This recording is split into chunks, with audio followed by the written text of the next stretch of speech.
جل تو جلال تو آئی بلا کو ٹال تو. یہ بعض لوگ کہتے ہیں یہ تسبیح ہے بلائیں جاتی ہے اس سے. بعض لوگ کہتے ہیں. تو مولانا صاحب تسبیح پڑھتے رہتے تھے اور وہ گدھا روز کھاتا تھا, روز فصل کھاتا تھا. کچھ نوجوان تھے جو محبت کرتے تھے, انہوں نے دیکھا حضرت تو اٹھیں گے نہیں اور ان کی تسبیح ہاتھ میں ہی رہے. انہوں نے ڈنڈا اٹھایا اور گدھے کو مارا. گدھا چلا گیا, دوبارہ نہیں آیا. انہوں نے حضرت سے کہا کہ حضرت سارے گدھے تسبیح سے نہیں جاتے, کچھ گدھوں کے لیے ڈنڈا اٹھانا پڑتا ہے. اگر صرف تسبیح سے ہی جاتے تو عمر فاروق کے کوڑے کی ضرورت نہیں ہوتی. نظام تمہارا قائم ہوتا ہے, تمہارے حقوق طلب کرنے کی تمہارے اندر عادت ہونی چاہیے. آج ہمیں بزدل بنایا جا رہا ہے, آج بزدل بنایا جا رہا ہے. لفظ جہاد لانے سے منہ پر بہت سارے لوگ ڈر جاتے, ایسا لگتا ہے کہ کوئی ناپاک ورڈ ہے. میرے عزیزوں, کوئی گالی ہے؟ یہ ایک پوتر لفظ ہے, مقدس لفظ ہے. اور پوری دنیا کو اصل میں کہتا ہوں جہاد رسول پاک صلی اللہ علیہ وسلم نے کر کے دکھایا ہے کہ اپنے ملک کی حفاظت کیسے ہوتی ہے, اپنے ملک کی حفاظت کیسے ہوتی ہے, یہ حضور سے لوگوں نے سیکھا ہے. آج جو اسرائیل پوری دنیا میں ناچ رہا ہے اور ڈیفنس کی طاقت جس کی سب سے زیادہ ہے, دنیا پورے ہتھیار کس سے خرید رہی ہے؟ اسرائیل سے خرید رہی ہے. کہتے ہیں اس کا ڈیفنس کا جو پاور ہے وہ بہت زیادہ سخت ہے, اس پر کوئی اٹیک نہیں کرے. میں آپ کو تاریخ بتاؤں, 1965 یا 1955 کی بات, اسرائیل کا شروع کا دور ہے یہ. اس وقت جو وہاں کی ایک پرائم منسٹر تھی, اس سے واشنگٹن کے ایک نیوز رپورٹر نے ایک انٹرویو لیا تھا, کیونکہ اس کی پالیسی کیا تھی, اس زمانے میں اسرائیل میں کرائسس چل رہے تھے, قحط تھا, لوگوں کے پاس مال کم, جاب نہیں تھے, اتنی ترقی یافتہ نہیں تھا. لیکن وہ پرائم منسٹر جو لیڈی تھی وہ امریکہ سے ہتھیار خرید رہی تھی, ڈیفنس کے سامان خرید رہی تھی. تو ملک میں اس کے خلاف ایک لہر چل رہی تھی, جو اپوزیشن تھے وہ سب اٹھ کھڑے تھے. اس زمانے میں جب ملک میں کرائسس ہیں, ڈیفنس کے لیے خریدنے کی کیا ضرورت, پھر بھی اس نے خریدا. اس وقت ایک نیوز رپورٹر نے اس کا انٹرویو لیا, جو اب جا کر کے لیک ہوا تھا, جس کو میں نے پڑھا تھا. اس نے انٹرویو میں پوچھا کہ محترمہ, اس زمانے میں آپ اتنا بڑا جو سٹینڈ لے رہی ہے, فیصلہ لے رہی ہے, ملک میں حالات خراب ہیں اور بڑے بڑے ہتھیار آپ اس وقت خرید رہے, کیا کرو گے ہتھیار؟ اس عورت نے کہا یہ جو کھانے پینے کے معاملات ہیں, دوپہر میں کھاتا ہے آدمی, شام میں بھول جاتا ہے. آپ کو کسی کو معلوم ہے پچھلے مہینے مجھے بھوک لگی تھی؟ کس کو معلوم ہے؟ یاد بھی نہیں رہتا, بھوک آتی ہے جاتی ہے. اس خاتون نے کہا لیکن اگر تمہاری سرحدیں محفوظ نہیں تو تمہاری جان بھی جا سکتی. وہ عورت کہتی ہے میں نے یہ جو سٹینڈ لیا, یہ جو ڈیفنس کے سامان خریدے, ایک شخص سے میں بہت امپریس ہو کر کے کی. اس نے پوچھا کون ایسا شخص ہے؟ وہ کہتی ہے پروفیٹ محمد صلی اللہ علیہ وسلم. یہودی عورت ہے, جیوز, ان کو کیا لینا دینا ہے؟ وہ کہتی ہے میں نے پڑھا ہے. کہا کیا پڑھا آپ نے؟ انٹرویو میں وہ عورت کہتی ہے میں نے دیکھا محمد صلی اللہ تعالی علیہ وسلم کے جو فالوورز تھے ہمیشہ بھوکے رہے, اکثر ان کے گھروں میں کھانا ہی نہیں آتا تھا, بلکہ وہ خود فاقے میں تھے.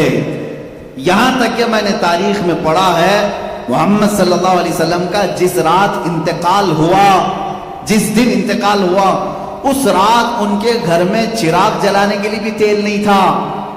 یہ تاریخ میں موجود ہے, حدیث پاک میں, ان کے گھر میں چراغ جلانے کے لیے تیل نہیں تھا.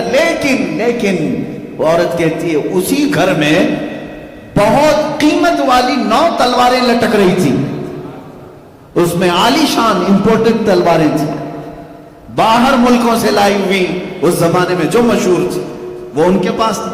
جس کے گھر میں چراغ جلانے کے لیے تیل نہیں اور بڑے بڑے ڈیفنس کے ہتھیار ہیں, تو میں نے اسی سے یہ سمجھ لیا اپنی قوم کی بقا ڈیفنس سیکھنے سے ہے. میں کہتا ہوں عزیزوں, پوری کائنات جو آج اپنا ڈیفنس سیکھی ہے, یہ میرے رسول پاک کا احسان ہے ان پر. اللہ کے نبی صلی اللہ تعالی علیہ وسلم نے قوموں کو بتایا کہ تمہاری سرحدیں محفوظ کیسے ہوتی, دشمن سے مقابلہ کیسا ہوتا ہے. اب میں غزوات کی بات کروں. ایک غزوہ بدر کا ذکر میں نے کیا.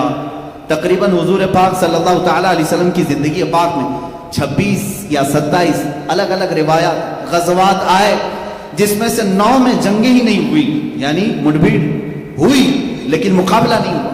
باقی 17 یا 18 جنگیں ایسی ہیں جس میں جنگ ہوئی, گھماسان کی ہوئی. کچھ میں مسلمانوں کو شکست ہوئی اور کچھ میں اللہ رب العزت نے ایمان والوں کو فتح عطا کیا, لیکن اکثریت فتح پانے والوں کی.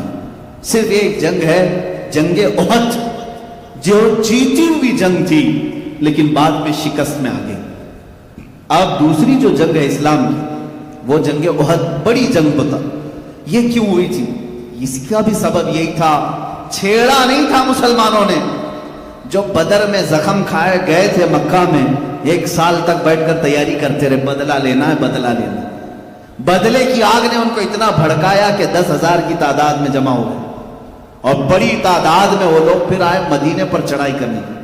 اب مجھے بتاؤ, کیا اب رسول پاک کے دیوانوں کا اتنا بھی حق نہیں تھا کہ اپنے مدینے کی حفاظت کرے؟ مدینے کی حفاظت کے لیے حضور پاک صلی اللہ تعالیٰ علیہ وسلم نے اپنے صحابہ کو حکم دیا, سب باہر نکل آئے. احد پہاڑ کے دامن میں یہ جنگ ہوئی تھی. ایک خطا تھی, ایک غلطی ایسی ہوئی جس کی وجہ سے یہ جنگ جو فتح سے شکست میں تبدیل ہو گئی. ایک اونچا ٹیلا تھا. جنگ میں جو حالات ہوتے ہیں وہ لوکیشن کا بہت زیادہ اعتبار ہوتا ہے. آپ کہاں کھڑے ہیں, دشمن کہاں ہے, یہ جنگی مہارتیں رکھنے والے اچھی طرح سے جانتے ہیں. مثال کے طور پر آپ اونچائی پر ہیں, دشمن نیچے ہے, تب تو سمجھ لو کہ تمہارے ایک چانس ہی چانس, نیچے سے اوپر کیسے حملہ کرے گا, لیکن اوپر والا تیر برساتا ہی رہے گا, برساتا ہی رہے گا.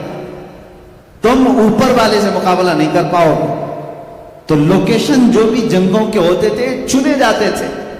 حضور پاک صلی اللہ تعالیٰ علیہ وسلم احد کے میدان میں جیسے پہنچے, جو اونچا ٹیلا تھا وہ جبل رومات, پہلے حضور نے اس پر قبضہ کر لیا اور 50 تیر انداز صحابہ کو وہاں کھڑا کر دیا. اب صحابہ ایک طرف ہیں جبل رومات کے نیچے اور 50 اوپر, اور مشرکین سامنے سے آئے.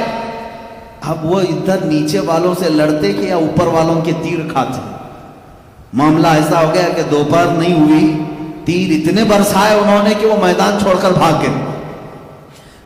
نیچے والے الگ پیٹ رہے تھے, اوپر والے الگ مار رہے تھے. یہ حضور پاک صلی اللہ علیہ وسلم کی حکمت عملی تھی.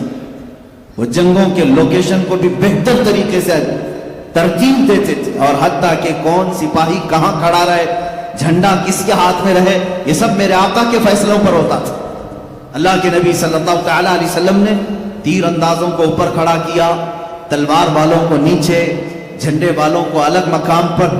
اور کچھ ایسے ہوتے تھے جن کو مقدمت الجیش کہتے ہیں, یعنی سامنے ایک فوج کی ٹکڑی ہوتی تھی, وہ سیدھے دشمن کی صفوں میں گھس جاتے, ہلا مچ جاتا, سامنے کی صفیں ٹوٹ جاتی, تو پھر دشمن جو ہے اپنی صفوں کو بنانے میں ہی وقت گنوا دیتے تھے. تو اس میں جنگوں میں ترتیب ہوتی تھی کہ آگے والا, جس کو میمنہ کہتے ہیں, دائیں والا میسرہ کہتے ہیں, بایاں والا, الگ الگ بانٹ کر کے میرے آقا رکھتے تھے. اب ہوا یہ کہ مشرکین بھاگ گئے, اوپر کے تیر کھا کھا کر بھاگ گئے. اب ہوا کہ وہ 50 لوگوں کو میرے آقا نے فرمایا تھا جب تک میں نہ کہوں نیچے مت اترنا.